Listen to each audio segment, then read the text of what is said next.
যে আমরা কিছু মুসলিমকে দেখি যারা প্রত্যেকদিন 5 ওয়াক্ত নামাজ পড়ে, কিন্তু তারপরও তারা ঠকায়, তারা সৎ না, তারা ন্যায়পরায়ণ লোক না।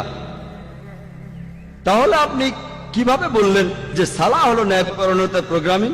আমরা জানি কিছু মুসলিম 5 ওয়াক্ত নামাজ পড়েন প্রত্যেক দিন, তারপরেও তারা ন্যায়নিষ্ঠ নন। পবিত্র কোরআনের সূরা মুমিনুনের 1 ও 2 আয়াত যেখানে উল্লেখ করা হয়েছে, অবশ্যই সফলকাম হয়েছে মুমিনগণ যারা সালাহ আদায় করে নম্রভাবে ও মনোযোগের সাথে।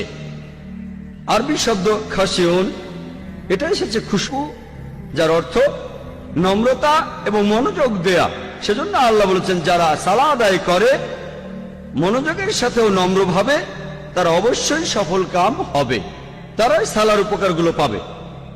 কিন্তু যারা শুধু বাইরে থেকে সালাহ আদায় করে কোনো নম্রতা ছাড়া, মনোযোগ ছাড়া, তারা সালার উপকারগুলো কখনোই পাবে না। তাহলে এই মুসলিমরা যারা সালাহ আদায় করে আর এ থেকে কোনো উপকার পায় না, তারা ন্যায়পরায়ণ নয়। এর কারণ হলো তারা সালাহ আদায় করে শুধু বাইরে থেকে, কোন রকম নম্রতা এবং মনোযোগ ছাড়া।